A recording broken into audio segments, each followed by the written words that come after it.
raha ny vaovao ny foloalinda kosa no jerentsika ao anatin'ny famitombona ny traikefa sy ny fahaiza-manao ny ao amin'ny gendarmerie pirenena dia nisy ny fampiofanana roa sosina ary izay niarahana tamin'ny gendarmerie frantsay ny anjinjiny ary.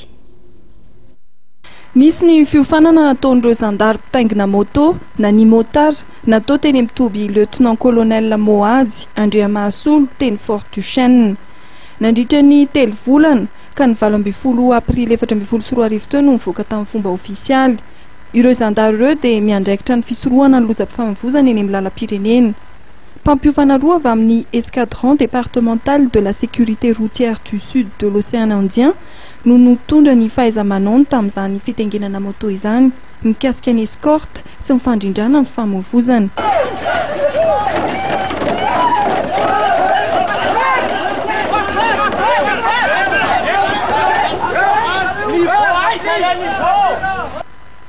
Ny fandrindrany dalana tamin'izany tao tsara mandroso fianarantsoa izay namoahana andiana mpiofana zato avy amin'ny gendarmerie, polisy ary ny tafika mikasika amin'ny fitandrona amin'ny filaminam-bahoaka na ny gestion démocratique des foules sy ny intervention professionnelle.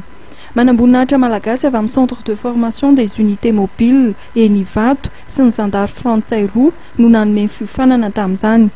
Nisy ny fizarana mari-pahaizana ho an'ireo mpandray anjara teo am-pamaranana ny fiofanana na teny amin'ny FIGN na tamin'ny Fianarantsoa.